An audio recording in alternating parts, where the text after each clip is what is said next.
Module 2 Types of Inventory Control. Transportation Network or Routing. നമ്മൾ different type of transportation പറഞ്ഞു. ഇനി transportation use ചെയ്യാനായിട്ട് പല മെത്തേഡ്സ് നമ്മൾക്ക് യൂസ് ചെയ്യാം. പല ട്രാൻസ്പോർട്ടേഷൻ ഡിസൈൻസ് നമ്മൾക്ക് ചൂസ് ചെയ്യാം. അതാണ് ഇവിടെ പറയുന്നത്. There are various transportation network design options that a company may implement to achieve the desired degree of response and lower cost associated with it. അപ്പോൾ ഒരു കമ്പനി അവരുടെ പ്രോഡക്റ്റ് പ്രൊഡ്യൂസ് ചെയ്ത പ്രോഡക്റ്റുകൾ മാർക്കറ്റിൽ സപ്ലൈ ചെയ്യാനായിട്ട് പല നെറ്റ്വർക്കുകളും യൂസ് ചെയ്യാം. ഓക്കെ, പല ട്രാൻസ്പോർട്ടേഷൻ നെറ്റ്വർക്കുകളും യൂസ് ചെയ്യാം. അതെന്തിനെ ബേസ് ചെയ്തിട്ടായിരിക്കും? ഏറ്റവും ലോവസ്റ്റ് കോസ്റ്റ് ഉള്ളതും അതുപോലെ തന്നെ അവരുടെ ആ ഒരു പ്രോഡക്റ്റിന് സ്യൂട്ടബിൾ ആയിട്ടുള്ള അല്ലെങ്കിൽ അവരുടെ ലൊക്കേഷൻസിനും അവരുടെ ആക്സസബിലിറ്റിക്കും അനുസരിച്ചുള്ള ഒരു നെറ്റ്വർക്ക് ഡിസൈൻ ആയിരിക്കും അവർ ചൂസ് ചെയ്യുന്നത്. ഇതിൽ ഫസ്റ്റ് വരുന്നതാണ് direct shipping. Direct shipping, it involves shipping of products from the supplier to all its retailer stores. അപ്പോൾ ഡയറക്റ്റ് ഇവിടെ നോക്കുക, ഇവിടെ പ്രോഡക്റ്റ് അവരുടെ സപ്ലയേഴ്സിൽ നിന്നും, ഇതാണ് അവരുടെ സപ്ലയർ റൂട്ട് എന്ന് പറയുന്നത്. This is a supplier route, ഇതാണ് സപ്ലയേഴ്സ്. ഇവിടെ നിന്നും ഓരോ റീറ്റെയിലേഴ്സിലേക്ക് ആ പ്രോഡക്റ്റ് എത്തിക്കുന്ന ഒരു പ്രോസസ്സാണ്. അവിടെ ഡയറക്റ്റ് ഒരു സപ്ലയറിൽ നിന്നും ഡിഫറെൻറ്റ് റീറ്റെയിലേഴ്സിലേക്ക്, കണ്ടോ, ഒന്നിലധികം റീറ്റെയിലേഴ്സിലേക്ക് എത്തിക്കുന്ന ഒരു ടൈപ്പാണിത്. ദെൻ പിന്നെ ഇവിടെ പറയുന്നത് this is A design option. The routing chain managers have to decide the quantity to be shipped and mode of transport preferred so as to bring a trade-off between transportation and inventory cost. ഇവിടെ transportation കോസ്റ്റും inventory കോസ്റ്റും ഇത് രണ്ടിനെയും analyse ചെയ്തതിന് ശേഷമാണ് ഏറ്റവും suitable ആയിട്ടുള്ള ഒരു ഇൻവെൻറ്ററി ഈ ഓരോ ഓപ്ഷൻ സെലക്ട് ചെയ്യുന്നത്. ഇത് രണ്ടും ബാലൻസ് ആയിരിക്കണം. ദാറ്റ് മീൻസ് നമ്മൾക്ക് വരുന്ന ട്രാൻസ്പോർട്ടേഷൻ കോസ്റ്റും ഇൻവെൻറ്ററി കോസ്റ്റും ഇത് രണ്ടും കൂടെ കമ്പയർ ചെയ്യുമ്പോൾ രണ്ടും ട്രേഡ് ഓഫ് അല്ലെങ്കിൽ ബാലൻസ് ആയിരിക്കുന്ന രീതിയിലുള്ള ഒരു നെറ്റ്വർക്ക് ഡിസൈൻ ആയിരിക്കണം ചൂസ് ചെയ്യേണ്ടത്. അതിനനുസരിച്ചാണ് ഇവിടെ അവർ ഫിക്സ് ചെയ്യുന്നത്. ഓക്കെ, ഏത് മോഡ് ഓഫ് ട്രാൻസ്പോർട്ട് വേണം എന്നുള്ളത് ഫിക്സ് ചെയ്യുന്നത്. ദെൻ ഈ ഡിസൈൻ, ഈ പറയുന്ന റൂട്ടിംഗ് ഓപ്ഷൻ ഡയറക്റ്റ് ഷിപ്പിംഗ് വേണോ, അതല്ലെങ്കിൽ നമ്മൾ വരുന്നുണ്ട് പല ടൈപ്പ് ഓഫ് ഡിസൈൻസ് വരുന്നുണ്ട്. ഡയറക്റ്റ് ഷിപ്പിംഗ് ആണ് പ്രിഫർ ചെയ്യുന്നത് എന്നുണ്ടെങ്കിൽ അത് ആരാണ് ഡിസൈൻ ചെയ്തിരിക്കുന്നത് അല്ലെങ്കിൽ ആരാണ് അത് സെലക്ട് ചെയ്യുന്നത്? സപ്ലൈ ചെയിൻ ലോജിസ്റ്റിക്സ് മാനേജേഴ്സാണ് ഇത് സെലക്ട് ചെയ്യുന്നത്. അതുപോലെ തന്നെ ഈ ഒരു ഡിസൈനിൽ നമ്മളിപ്പോൾ ഏത് ട്രാൻസ്പോർട്ടേഷൻ ഫെസിലിറ്റിയാണ് യൂസ് ചെയ്യുന്നത്, അതിൽ എത്ര ക്വാണ്ടിറ്റി ഓഫ് പ്രോഡക്ട്സ് ഷിപ്പ് ചെയ്യണം, അതുപോലെ തന്നെ ഏത് മോഡ് ഓഫ് ട്രാൻസ്പോർട്ടാണ് സെലക്ട് ചെയ്യേണ്ടത് എന്നുള്ളതൊക്കെ തീരുമാനിക്കുന്നത് സപ്ലൈ ചെയിൻ മാനേജേഴ്സ് ആയിരിക്കും. ഓക്കെ, അതാണ് ഇവിടെ വരുന്നത്. ഇത് നോക്കുക, supplies to buyer location, supply to buyer ലൊക്കേഷൻസിലേക്ക്, ഓരോ ബയർ ലൊക്കേഷൻസിലേക്കാണ് നമ്മൾ സപ്ലൈ ചെയ്യുന്നത്. ഇതാണ് നമ്മളുടെ സപ്ലയേഴ്സ്. ഓരോ സിംഗിൾ സപ്ലയേഴ്സിനാണ് ഈ കാണിച്ചിരിക്കുന്നത്. സിംഗിൾ സപ്ലയറിൽ നിന്നും ഇവിടെ ഡയറക്റ്റ് നമ്മൾ സപ്ലയറിൽ നിന്നും മൾട്ടിപ്പിൾ റീറ്റെയിലേഴ്സിലേക്ക് എത്തിക്കുകയാണ്. ഇത് സെക്കൻഡ് സപ്ലയറാണ്. അവിടെ നിന്നും വീണ്ടും അവർ ഡിഫറെൻറ്റ് റീറ്റെയിലേഴ്സിലേക്ക് അവരുടെ പ്രോഡക്റ്റ് എത്തിക്കുന്നത്. ഈ ഒരു ഫെസിലിറ്റിയാണ് ഇവിടെ ഡയറക്റ്റ് ഷിപ്മെൻറ്റ് എന്ന് പറയുന്നത് അല്ലെങ്കിൽ ഡയറക്റ്റ് റൂട്ടിംഗ് എന്ന് പറയുന്നത്. നെക്സ്റ്റ് വരുന്നത് direct shipping with milk runs. A milk run is a route in which a truck either delivers a product from a single supplier to multiple retailers or goes from multiple suppliers to single retailer. In a milk run transportation network design, a truck collects goods from various plants of a supplier and delivers them to the customer, or collects goods from a plant and delivers to many customers. അപ്പോൾ ഇവിടെ direct shipping with milk runs എന്ന് പറയുന്നത് ഇവിടെ direct shipping ആണ് വരുന്നത്. That means സപ്ലയറിൽ നിന്നും റീറ്റെയിലേഴ്സിലേക്ക് അല്ലെങ്കിൽ സപ്ലയറിൽ നിന്നും കൺസ്യൂമേഴ്സിലേക്ക്, ഇത് രണ്ടുമാണ് ഇവിടെ വരുന്നത്. ഡയറക്റ്റ് സപ്ലയറിൽ നിന്നും റീറ്റെയിൽ സ്റ്റോറിലേക്ക് പോകുന്നതും അതുപോലെ തന്നെ സപ്ലയേഴ്സിൽ നിന്നും ഇവിടെ പറയുന്നുണ്ട് from suppliers and deliver them to the customers, കസ്റ്റമേഴ്സിൻ്റെ അടുത്തേക്ക് എത്തിക്കുന്ന ഒരു ടൈപ്പും, അതുപോലെ തന്നെ ഇവിടെ സപ്ലയേഴ്സിൽ നിന്നും സിംഗിൾ റീറ്റെയിലേഴ്സിലേക്ക് എത്തിക്കുന്ന ഒരു ടൈപ്പും, ഇത് രണ്ടുമാണ് ഇവിടെ വരുന്നത്. ഇതിൽ ഡയഗ്രാം നോക്കുക. അതിൽ ഫസ്റ്റ് ഈ ബാച്ചിൽ പറയുന്നത് from single suppliers to multiple retailers. Okay, then next പറയുന്നത് from multiple suppliers to single retailers. ഇവിടെ റൂട്ട്സ് കണ്ടോ, ഇവിടെ ഈ റൂട്ടിൽ നിന്നും ഈ പല സപ്ലയേഴ്സിൻ്റെ കയ്യിൽ നിന്നും ഒരു സിംഗിൾ റീറ്റെയിലേഴ്സിലേക്ക് എത്തിക്കുന്ന മോഡും വരുന്നുണ്ട്. അപ്പോൾ direct shipping with milk runs എന്ന് പറയുമ്പോൾ അവിടെ രണ്ട് ടൈപ്പാണ് വരുന്നത്. ഡയറക്റ്റ് ഷിപ്പിംഗ് ആണ്, അതിൻ്റെ കൂടെ തന്നെ രണ്ട് ടൈപ്പ് വരുന്നുണ്ട്. Okay, direct shipping first point നോക്കുക, from single suppliers to multiple retailers. Okay, ഒരു സിംഗിൾ സപ്ലയറിൽ നിന്നും മൾട്ടിപ്പിൾ റീറ്റെയിലേഴ്സിലേക്ക് പോകുന്നുണ്ട്. അതുപോലെ തന്നെ മൾട്ടിപ്പിൾ റീറ്റെയിലേഴ്സ് ഒരു സിംഗിൾ സപ്ലയറിലേക്ക് കൊടുക്കുന്നുണ്ട്. ഓക്കെ, സിംഗിൾ റീറ്റെയിലേഴ്സിലേക്ക് കൊടുക്കുന്നുണ്ട്. അപ്പോൾ ഇതെങ്ങനെയാണ് പോസിബിൾ ആവുക? ഇപ്പോൾ ഇതാണെങ്കിൽ നമ്മൾ യൂഷ്വലി നമ്മൾ ചെയ്യുന്ന ഒരു കാര്യമാണ്. ഒരു സിംഗിൾ സപ്ലയർ, ഇപ്പോൾ ഏതെങ്കിലും ഒരു പ്രൊഡക്ഷൻ ഫേം ആണെന്ന് വിചാരിക്കുക. ഇപ്പോൾ എന്താ പറയുക, ബ്യൂട്ടി പ്രോഡക്റ്റ്സ് ഒക്കെ നമ്മൾ കൊടുക്കുന്ന ഒരു ഫേം ആണെന്ന് വിചാരിക്കുക. ആ ഫേം അവരുടെ പ്രോഡക്റ്റ് പല സപ്ലയേഴ്സിലേക്ക് കൊടുക്കും, അല്ലേ? പല ഏരിയയിലുള്ള സപ്ലയേഴ്സിലേക്ക് ഡിസ്ട്രിബ്യൂട്ട് ചെയ്തിട്ടാണ് അവിടെ നിന്ന് കസ്റ്റമേഴ്സിലേക്ക് എത്തിക്കുന്നത്. അതുപോലെ തന്നെ ഇവിടെ വരുമ്പോൾ എന്താണ്, ഇപ്പോൾ ഒരു ഷോപ്പ് എന്ന് പറയുമ്പോൾ, ഒരു റീറ്റെയിൽ ഷോപ്പ് എന്ന് പറയുമ്പോൾ, ഈ റീറ്റെയിൽ ഷോപ്പിൽ ഒരു പ്രോഡക്റ്റ് അല്ല ഉണ്ടാവുക, പല പ്രോഡക്റ്റ്സ് ഉണ്ടാവും, അല്ലേ? അപ്പോൾ ഇതൊക്കെ കിട്ടുന്നത് ഒരു സപ്ലയറിൽ നിന്നാണോ? അല്ല, പല സപ്ലയേഴ്സിൽ നിന്നാണ് പല ടൈപ്പ് ഓഫ് പ്രോഡക്റ്റ് ഒരു റീറ്റെയിലറിലേക്ക് വരുന്നത്. സോ അതാണ് ഇവിടെ വരുന്ന മെത്തേഡ്. അങ്ങനെ 2 ടൈപ്പാണ് ഇത് വരുന്നത്. ദെൻ നെക്സ്റ്റ് വരുന്നത് ഷിപ്മെൻറ്റ്സ് വയ DC, that is distribution centres. ഇവിടെ ഡയഗ്രം നോക്കിയാൽ തന്നെ നിങ്ങൾക്ക് മനസ്സിലാവും. ഈ ഡയഗ്രത്തിൽ ഈ സെൻറ്ററിൽ കൊടുത്തിരിക്കുന്നത് ഒരു ഡിസ്ട്രിബ്യൂഷൻ സെൻറ്ററാണ്. അപ്പോൾ ഇത് സപ്ലയേഴ്സാണ്. ഡിഫറെൻറ്റ് ടൈപ്പ് ഓഫ് അല്ലെങ്കിൽ ഡിഫറെൻറ്റ് നമ്പർ ഓഫ് സപ്ലയേഴ്സ് അതിൽ വരുന്നുണ്ട്. സപ്ലയേഴ്സ് അവരുടെ പ്രോഡക്റ്റ് ഓരോ സപ്ലയേഴ്സും അവരുടെ പ്രോഡക്റ്റ് ഈ ഡിസ്ട്രിബ്യൂഷൻ സെൻറ്ററിലേക്കാണ് കൊടുക്കുക. ഡയറക്റ്റ് സപ്ലയറിൽ നിന്നും റീറ്റെയിൽ ഷോപ്പിലേക്ക് കൊടുക്കുന്നില്ല. അതിന് പകരം സപ്ലയേഴ്സ് അവരുടെ പ്രോഡക്റ്റ് ഫുള്ളി ഓരോരുത്തരും ഡിസ്ട്രിബ്യൂഷൻ സെൻറ്ററിലേക്ക് എത്തിക്കുന്നു. ആ ഡിസ്ട്രിബ്യൂഷൻ സെൻറ്ററിൽ നിന്നും ആ പ്രോഡക്റ്റ് ഡിസ്ട്രിബ്യൂഷൻ സെൻറ്റർ തന്നെയാണ് ഓരോ റീറ്റെയിലേഴ്സിൻ്റെ റിക്വയർമെൻറ്റ്സ് അനുസരിച്ച് അവർക്ക് ഡിസ്ട്രിബ്യൂട്ട് ചെയ്യുന്നത്. ഡിസ്ക്രിപ്ഷൻ നോക്കാം. In this type of transportation design network, suppliers need not send shipments directly to retailers. Retail chains are divided into common geographical areas and centrally located distribution centers is built for each of these regions. അപ്പോൾ ഒരു particular region, ഇപ്പോൾ ഒരു സ്ഥലം നമ്മൾ വിചാരിക്കുക. ഇപ്പോൾ ഡൽഹി എന്ന് പറയുന്ന ഒരു പ്ലേസ്, അവിടെ ഡൽഹി എന്ന് പറയുന്ന സ്ഥലത്ത് നിന്ന് പല ഏരിയാസിലേക്കും, ഡൽഹിയിൽ നിന്ന് ചിലപ്പോൾ നമ്മൾക്ക് കേരളത്തിലേക്ക് പ്രോഡക്റ്റ് തരുന്നുണ്ടാവാം, ദെൻ മൈസൂർ, അങ്ങനെ പല സ്ഥലത്തേക്ക് പ്രോഡക്റ്റുകൾ ഡിസ്ട്രിബ്യൂട്ട് ചെയ്യുന്നുണ്ടാവാം. ഓക്കെ, അപ്പോൾ അവിടെ നിന്നും പ്രോഡക്റ്റ് എങ്ങനെയാണ് അവർ ഡയറക്റ്റ് നമ്മൾക്ക് എത്തിക്കുകയാണോ? അല്ല, അതിനൊരു ഡിസ്ട്രിബ്യൂഷൻ സെൻറ്റർ ഉണ്ടാവും. ഡൽഹിക്ക് കേരളത്തിൽ ആ ഒരു പ്രോഡക്റ്റ് വിൽക്കുന്ന അല്ലെങ്കിൽ ആ പ്രോഡക്റ്റ് ക്യാരി ചെയ്യുന്ന ഒരു ഡിസ്ട്രിബ്യൂഷൻ സെൻറ്റർ ഉണ്ടാവും. ആ ഡിസ്ട്രിബ്യൂഷൻ സെൻറ്ററിലേക്കായിരിക്കും ഈ പ്രോഡക്റ്റുകൾ അവർ എത്തിക്കുന്നത്. ആ ഡിസ്ട്രിബ്യൂഷൻ സെൻറ്ററാണ് അവിടെ നിന്നും ഓരോ റീറ്റെയിലേഴ്സ്, അവിടേക്കാണ് അവർക്ക് ഓർഡർ വരുന്നത്. ആ പ്രോഡക്റ്റുകൾ ഓരോ റീറ്റെയിലേഴ്സിൻ്റെ റിക്വയർമെൻറ്റ് അനുസരിച്ച് കേരളത്തിലെ ഓരോ സ്റ്റേറ്റിലേക്കോ അല്ലെങ്കിൽ ഓരോ പ്ലേസുകളിലേക്കോ എത്തിക്കുന്നത് ഈ ഡിസ്ട്രിബ്യൂഷൻ സെൻറ്റർ വഴി ആയിരിക്കും. ഓക്കെ, ഡയറക്റ്റ് അവർ ഡീല് ചെയ്യില്ല. അങ്ങനെ വരുന്നതാണ് ഷിപ്മെൻറ്റ്സ് വയ ഡിസ്ട്രിബ്യൂഷൻ സെൻറ്റേഴ്സ് എന്ന് പറയുന്നത്.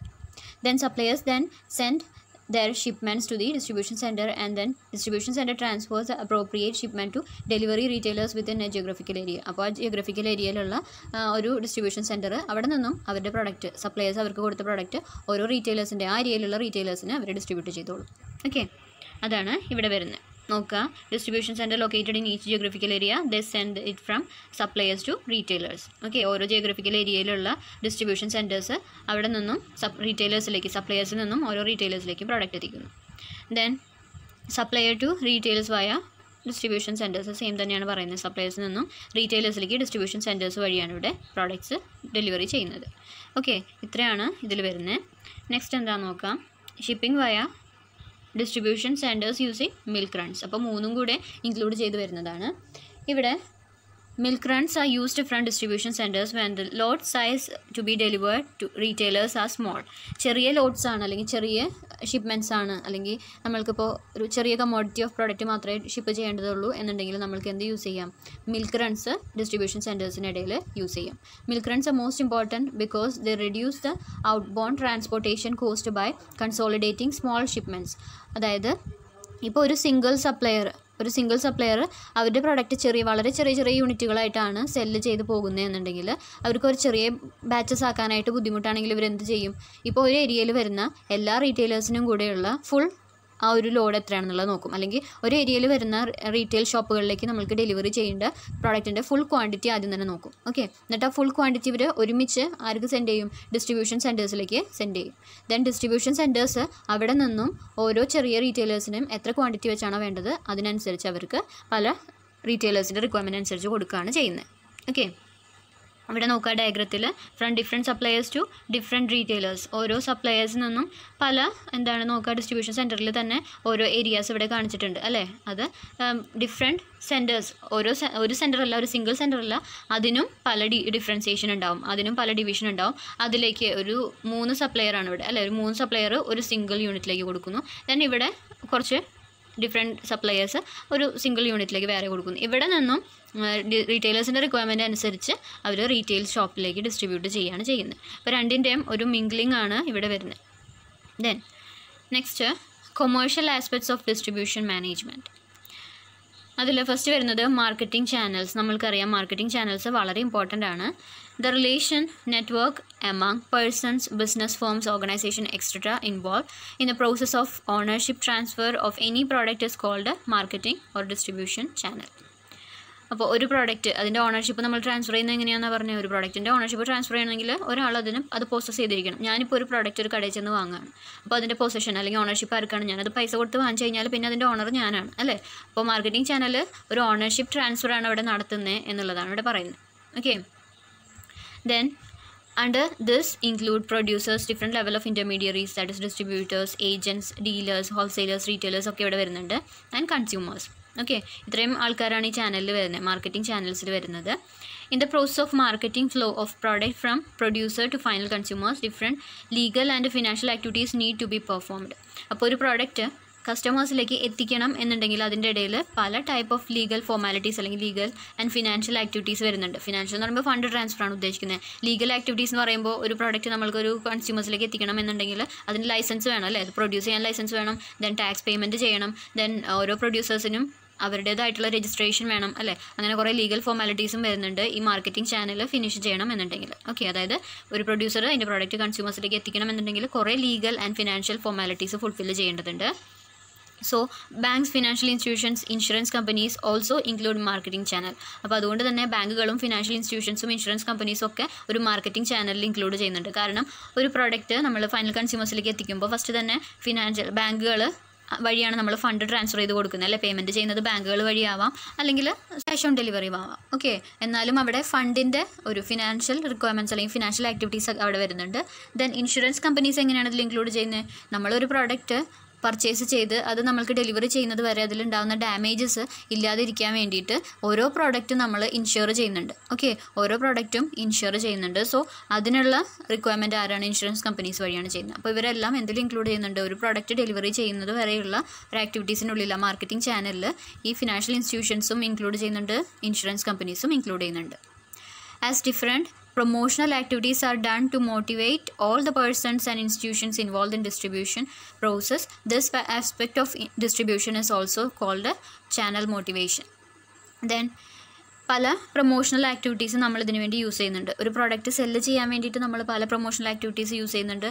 അതുപോലെ തന്നെ ഓരോ പ്രോഡക്റ്റുകൾ നമ്മൾ ഡിസ്ട്രിബ്യൂട്ട് ചെയ്യുന്ന സമയത്ത് ഈ പറയുന്ന ബാങ്കിങ് ഇൻസ്റ്റിറ്റ്യൂഷൻസും അതുപോലെ തന്നെ ഫിനാൻഷ്യൽ ഇൻസ്റ്റിറ്റ്യൂഷൻസും അതുപോലെ തന്നെ പേഴ്സൺസിനെയും എല്ലാം ഇത് സെല്ല് ചെയ്യാൻ വേണ്ടി വരുന്ന സെയിൽസ്മാനെ അവരെല്ലാം മോട്ടിവേറ്റ് ചെയ്യാൻ വേണ്ടിയിട്ട് നമ്മൾ പല financial and non financial benefits അവർക്ക് കൊടുക്കുന്നുണ്ട്. ഇതിനെല്ലാം എന്താ പറയുന്നത്? ചാനൽ മോട്ടിവേഷൻ എന്നാണ് പറയുന്നത്. ഈ ചാനലിലുള്ള ആക്ടിവിറ്റീസ് ചെയ്യാനായിട്ട് മാർക്കറ്റിംഗ് ചാനലിൽ വരുന്ന ആൾക്കാർ അവരുടെ ആക്ടിവിറ്റീസ് പ്രോപ്പറായിട്ട് ചെയ്യാൻ അവരെ മോട്ടിവേറ്റ് ചെയ്യുന്ന കാര്യങ്ങളാണ് ചാനൽ മോട്ടിവേഷനിൽ വരുന്നത്. ദെൻ നെക്സ്റ്റ് വരുന്നത് physical distribution or marketing logistics. അവിടെ ഫസ്റ്റ് വരുന്നത് എന്താണ്? The activities related with physical inflow of goods is called physical distribution or marketing logistics. അപ്പോൾ ഫിസിക്കൽ ഡിസ്ട്രിബ്യൂഷൻ സാധാരണ നമ്മൾ ചെയ്യുന്നത് ഒരു പ്രോഡക്റ്റ് അതിൻ്റെ സപ്ലയറിൽ നിന്നും അല്ലെങ്കിൽ ആ ഒരു ഫേമിൽ നിന്നും പ്രൊഡ്യൂസിങ് ഫേമിൽ നിന്നും ബയ്യറുടെ കയ്യിലേക്ക് എത്തുന്ന ആ ഫ്ലോ, അല്ലേ? അതിൻ്റെ ഫൈനൽ കസ്റ്റമറിലേക്ക് എത്തുന്ന ഒരു ഫ്ലോയിനെയാണ് നമ്മൾ ഫിസിക്കൽ ഫ്ലോ എന്നും അല്ലെങ്കിൽ ഫിസിക്കൽ ഡിസ്ട്രിബ്യൂഷൻ എന്ന് പറയുന്നത്. Transport, warehouse management, inventory management, order processing, material handling etcetera are the main activities involve in physical distribution. നമ്മൾക്കറിയാം ഒരു പ്രോഡക്റ്റ് എത്തിക്കുന്നതിന് വേണ്ടി നമുക്ക് ട്രാൻസ്പോർട്ടേഷൻ വേണം, ദെൻ അത് സ്റ്റോർ ചെയ്യാനായിട്ട് വെയർഹൗസിംഗ് വേണം, ഇൻവെൻറ്ററീസ് മാനേജ് ചെയ്യണം, ഓർഡേഴ്സ് പ്രോസസ്സ് ചെയ്യണം, മെറ്റീരിയൽസ് ഹാൻഡ്ലിംഗ് വേണം. ഇതെല്ലാം ഫിസിക്കൽ ഡിസ്ട്രിബ്യൂഷനിൽ ഇൻക്ലൂഡ് ചെയ്യുന്ന കാര്യമാണ്. This is very important aspect of distribution function. So distribution ഫംഗ്ഷനിൽ വളരെ ഇമ്പോർട്ടൻ്റ് ആയിട്ട് വരുന്ന ഒരു കാര്യമാണ് ഫിസിക്കൽ ഡിസ്ട്രിബ്യൂഷൻ എന്ന് പറയുന്നത്. ദെൻ നെക്സ്റ്റ് ഒരു കാറ്റഗറിയാണ് കോഡിഫിക്കേഷൻ എന്ന് പറയും. Okay, the act of or process of arranging something such as laws or rules into a system. Okay, it implies evolution and employment of code or system that uses uniform pattern of numbering the items and denoting each item by well-defined scientific nomenclature which will uniquely identify a store when so referred to. Then ഇവിടെ codification എന്ന് പറയുന്നത് നമ്മൾ സാധാരണ codes use ചെയ്യാറുണ്ട്. Okay, ഒരു particular ബാച്ചിനുള്ളിൽ വരുന്ന ഐറ്റംസിന് ആ batch നമ്പറും അതിൻ്റെ കൂടെ തന്നെ ആ ബാച്ചിലുള്ള ഫസ്റ്റ് ഐറ്റം അങ്ങനെയുള്ളൊരു നമ്പർ കൊടുക്കാറുണ്ട്. സാധാരണ സെക്ഷൻസ്, സബ്സെക്ഷൻസ് ഒക്കെ പറയാറുണ്ട് നമ്മൾ ലോയിൽ. ഇപ്പോൾ സെക്ഷൻ 1, സബ്സെക്ഷൻ 2 അങ്ങനെ പറയാറുണ്ട്. ആ സെക്ഷൻ 1 വരുന്ന സെക്കൻഡ് സബ്സെക്ഷനാണ് എന്നുള്ള കാറ്റഗറി പറയാൻ വേണ്ടിയിട്ട്. ഓക്കെ, അതുപോലെ തന്നെ നമ്മൾക്ക് ഒരു ഇപ്പോൾ റോ മെറ്റീരിയൽ റോ മെറ്റീരിയൽ എന്ന് പറയുന്ന സെക്ഷന് നമ്മൾ കോഡ് പോലെ ഇപ്പോൾ ഒരു 202 എന്നുള്ളൊരു വേർഡ് കൊടുത്തു, അല്ലെങ്കിൽ ഒരു കോഡ് കൊടുത്തു എന്ന് വിചാരിക്കാം. ഇനി ആ 202-ൽ വരുന്ന first set of raw material എന്നുള്ളതിൽ നമ്മൾക്ക് 202.1 എന്ന് കൊടുക്കാം. ഒരു എക്സാമ്പിൾ പറഞ്ഞതേ ഉള്ളൂ. അങ്ങനെ കോഡ് വെച്ചിട്ട് നമ്മൾ ഐറ്റംസിനെ ഡിനോട്ട് ചെയ്യുന്നതിനാണ് കോഡിഫിക്കേഷൻ എന്ന് പറയുന്നത്. ദെൻ സിസ്റ്റംസ് ഓഫ് കോഡിങ്, പല സിസ്റ്റംസ് പറയുന്നുണ്ട്. ഫസ്റ്റ് പറയുന്നത് ആൽഫ ന്യൂമറിക് സിസ്റ്റം ആണ്. ദെൻ സിമ്പിൾ ന്യൂമറിക് സിസ്റ്റം വരുന്നുണ്ട്, combination system, then block system, decimal system, then mnemonic system. ഇത്രയും ഡിഫറെൻറ്റ് സെറ്റ് ഓഫ് ഐറ്റംസ് ആണ്, അല്ലെങ്കിൽ കോഡിഫിക്കേഷൻ മെത്തേഡ്സ് ആണ് നമ്മൾ പറയുന്നത്. ഫസ്റ്റ് വരുന്നത് ആൽഫബറ്റിക് സിസ്റ്റം. നമ്മൾക്ക് 26 ആൽഫബറ്റിക് ലെറ്റേഴ്സാണ് ടോട്ടലി ഉള്ളത്. അത് വെച്ചിട്ട് നമ്മൾ കോഡ്സ് ഉണ്ടാക്കുന്നതിനെയാണ് നമ്മൾ എന്ത് പറയുക, ആൽഫബറ്റിക് സിസ്റ്റം എന്ന് പറയുന്നത്. Okay, each position in the code has 26 possible letters. നമ്മൾക്ക് 26 പോസിബിൾ ലെറ്റേഴ്സ് ഉണ്ട്, അതായത് 26 ലെറ്റേഴ്സ് ഉണ്ട്. ഇതിൽ എങ്ങനെ വേണമെങ്കിലും നമ്മൾക്ക് കോമ്പിനേഷൻസ് ഉണ്ടാക്കാം. ABE ഉണ്ടാക്കാം, ACE ഉണ്ടാക്കാം, AD ഉണ്ടാക്കാം. അങ്ങനെ ആ ഒരു 26 ലെറ്റേഴ്സിൽ വരുന്ന എല്ലാ ലെറ്റേഴ്സ് യൂസ് ചെയ്തുകൊണ്ട് നമ്മൾക്ക് കോഡുകൾ ഉണ്ടാക്കാം. ഓക്കെ, അതിനാണ് ആൽഫബറ്റിക് സിസ്റ്റം എന്ന് പറയുന്നത്. ഇവിടെ ആൽഫബറ്റിക് ലെറ്റേഴ്സ് മാത്രമേ ഇവിടെ യൂസ് ചെയ്യുന്നുള്ളൂ. ദെൻ സിമ്പിൾ ന്യൂമറിക് മെത്തേഡ്, ഇതിൽ നമ്പേഴ്സാണ് യൂസ് ചെയ്യുന്നത്. Under this method specific numbers are assigned to denote a particular class of material. If new material is added, the next higher number in sequence will be assigned for the same. For example, if the digit 30 is assigned to steel pipe, steel പൈപ്പുകൾക്ക് നമ്മൾ 30 എന്നുള്ള number കൊടുത്തു എന്ന് വിചാരിക്കാം. Okay, അതുപോലെ ഇവിടെ പറയുന്നുണ്ട് 30 എന്നുള്ളത് നമ്മൾ എന്തിനു അസൈൻ ചെയ്തു, സ്റ്റീൽ പൈപ്പ്സിന് അസൈൻ ചെയ്തു. ദെൻ നെക്സ്റ്റ് 50, ലൈക്ക്വൈസ് 50 നമ്മൾ എന്തിനു കൊടുത്തു എന്ന് പറഞ്ഞു, സ്ക്രൂസിന് നമ്മൾ 50 കൊടുത്തു. അതെങ്ങനെയാണ് വരുന്നതെന്നാണ് നമ്മൾ നോക്കുക. ദെൻ ഇതിൽ തന്നെ ഇവിടെ പറയുന്നുണ്ട് 23 സ്റ്റീൽ പൈപ്പ്സ് ഉണ്ട്. അതിൽ എത്രയാണ്, ഇൻറ്റു 93, 23 × 93 ആണ് സ്റ്റീൽ പൈപ്പ്. അതിൽ നമ്മൾ ഇൻഡിക്കേറ്റ് ചെയ്യുന്നത് 30, 29. എങ്ങനെയാണ് അത് വരുന്നത്, 30 എന്നുള്ളതാണ് നമ്മൾ സ്റ്റീൽ പൈപ്പ്സിന് കൊടുക്കുന്ന നമ്പർ. ദെൻ അതിൻ്റെ കൂടെ എന്ത് ആഡ് ചെയ്തു, ഇതിവിടെ കോമൺ ആയിട്ട് വരുന്ന 3യും ഈ ഒരു 3യും രണ്ടും നമ്മൾ ഇവിടെ നിന്ന് ഡിലീറ്റ് ചെയ്ത് കളഞ്ഞു. ദെൻ നമുക്ക് വരുന്ന ബാലൻസ് ഏതൊക്കെയാണ്, 2 and 9. ഓക്കെ, ഇത് രണ്ടും കൂടെ ആഡ് ചെയ്തപ്പോൾ 30 to 9 എന്ന് നമുക്ക് കിട്ടി. ഇതാണ് നമ്മളുടെ കോഡ് വരുന്നത്. അപ്പോൾ എന്ത് പറയും, സ്റ്റീൽ പൈപ്പ്സ് ആണ്. സ്റ്റീൽ പൈപ്പ്സിൽ എത്രയാണ്, 23 and 39 സ്റ്റീൽ പൈപ്പ്സ് ഇൻക്ലൂഡ് ചെയ്തിട്ടുണ്ട് എന്ന് നമുക്ക് പറയാം. Okay, then next 50 assign to screws. Then അതിൽ 23, 33 സ്ക്രൂസ് ഉണ്ട്. അതിനെ ഡിനോട്ട് ചെയ്യുന്നത് എങ്ങനെയായിരിക്കും, അപ്പോൾ 50 ഈ 3യും ഫസ്റ്റ് അല്ല സെക്കൻഡ് 3യും കൂടെ, അത് രണ്ടുമാണ് ക്യാൻസൽ ചെയ്യാൻ പറ്റുന്നത്. അത് രണ്ടും ക്യാൻസൽ ചെയ്ത് കളഞ്ഞു. അപ്പോൾ നമ്മൾക്ക് 5023 എന്നുള്ള ഒരു നമ്പർ കിട്ടും. ഓക്കെ, അങ്ങനെയാണ് ഇവിടെ സിമ്പിൾ ന്യൂമറിക് മെത്തേഡിൽ ഡിനോട്ടേഷൻ വരുന്നത്. നെക്സ്റ്റ് ആണ് കോമ്പിനേഷൻ സിസ്റ്റം. ഇവിടെ കോമ്പിനേഷൻ ഓഫ് ബോത്ത് ആണ്. Okay, it's A combination of both alphabetical and A numerical system. അതെങ്ങനെയാണ് വരുന്നത് നോക്കിയേ. ഇവിടെ എക്സാമ്പിൾ കൊടുത്തിട്ടുണ്ട്. സ്ക്രൂസ് നേരത്തെ പറഞ്ഞ എക്സാമ്പിൾ തന്നെയാണ്, 23 and 53. അങ്ങനെയാണ് രണ്ടിൻ്റെയും ഡിനോട്ടേഷൻ വരുന്നത്. നമ്മൾ എന്ത് ചെയ്തു, B എന്നുള്ള ഒരു സിമ്പിൾ, ഓക്കെ, B എന്ന് പറയുന്ന ലെറ്റർ കൊടുത്തിട്ട് അതിൻ്റെ കൂടെ നമ്മൾ മറ്റേതിൽ ചെയ്ത പോലെ തന്നെ BS, ദാറ്റ് ഇസ് ബാർ സ്ക്രൂസിൻ്റെ ഷോർട്ട് ഫോം ആക്കിയിട്ട് നമ്മൾ BS എന്നുള്ള 2 ലെറ്റേഴ്സ് കൊടുത്തു. അതിൻ്റെ കൂടെ എന്ത് ചെയ്തു, അവിടെ നമ്മൾ നേരത്തെ ചെയ്ത പോലെ 30 എന്നുള്ള നമ്പറാണ് 50 എന്നുള്ള നമ്പറാണ് നമ്മൾ മറ്റേതിൽ അസൈൻ ചെയ്ത് കൊടുത്തിരുന്നത് ബാർ സ്ക്രൂസിന്. ദെൻ ഇവിടെ സ്ക്രൂസിന് അസൈൻ ചെയ്യുന്നത് നമ്മൾ ലെറ്ററാണ്. ഓക്കെ, അവിടെ നമ്പർ അസൈൻ ചെയ്തു, ഇവിടെ നമ്മൾ ലെറ്റർ അസൈൻ ചെയ്യുകയാണ്. ഇവിടെ എക്സാമ്പിളായിട്ട് പറഞ്ഞിട്ടുണ്ട് ബ്രാസ് സ്ക്രൂസ്. ഓക്കെ, ബ്രാസ് സ്ക്രൂസിന് നമ്മൾ നേരത്തെ ചെയ്ത സെയിം തന്നെയാണ്, 23 and 53 ആണ് അതിൻ്റെ ഡിനോട്ടേഷൻ വരുന്നത്. അതിൽ 2 3യും നമ്മൾ ഡിവൈഡ് ചെയ്തു, 2 3യും നമ്മൾ ക്യാൻസൽ ചെയ്ത് കളഞ്ഞു. അതിൽ ബാലൻസ് വരുന്നത് എത്രയാണ്, 2 and 5 നമ്മൾക്ക് ബാലൻസ് വരുന്നുണ്ട്. മറ്റേതിൽ നമ്മൾ സ്ക്രൂസിന് കൊടുത്തിരുന്നത് 50 എന്നുള്ള നമ്പറായിരുന്നു. ഇവിടെ നമ്മൾ ഇതിൻ്റെ രണ്ടിൻ്റെയും ഫസ്റ്റ് ലെറ്റേഴ്സ് എടുത്തു, B and S.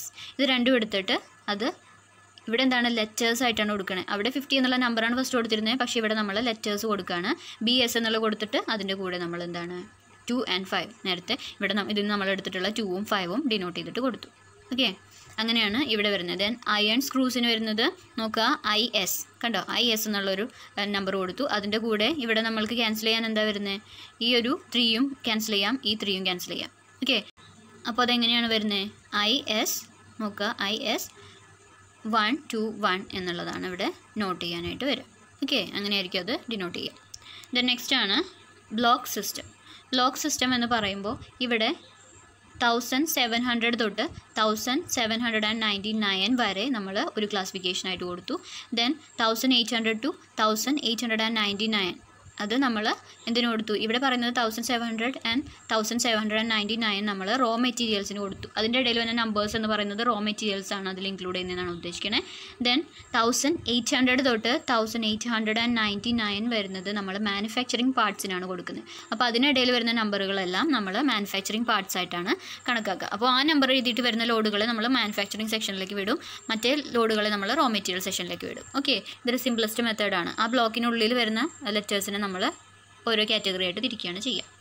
Then next ആണ് ഡെസിമൽ സിസ്റ്റം. ഇവിടെ എങ്ങനെയാണ് വരുന്നത്? Numbers are assigned in such a manner that each digit represents A sub group and sub account of previous digit. The principal advantage of decimal system is its capacity to accommodate a new item. അതായത് decimals ആണ് നമ്മളിവിടെ use ചെയ്യുന്നത്. That means നമ്മൾ point ഇട്ടതിന് ശേഷം നമ്മൾക്ക് അതിൽ specify ചെയ്യും. ഇപ്പോൾ ഫസ്റ്റ് ഒരു 20 എന്നുള്ളത് ഇപ്പോൾ റോ മെറ്റീരിയൽസിന് കൊടുത്തു എന്ന് വിചാരിക്കാം. 20ൽ വരുന്ന സെക്കൻഡ് യൂണിറ്റ് എന്ന് പറയുമ്പോൾ നമ്മൾക്ക് 20.2 എന്ന് നമ്മൾക്ക് കൊടുക്കാം. 20ൽ വരുന്ന സെക്കൻഡ് യൂണിറ്റ്, അപ്പോൾ 20.2 എന്നുള്ള ഡിജിറ്റ് നമ്മൾക്ക് ഇതിൽ കൊടുക്കാം. അപ്പോൾ ഇവിടെ നോക്കുക. ദെൻ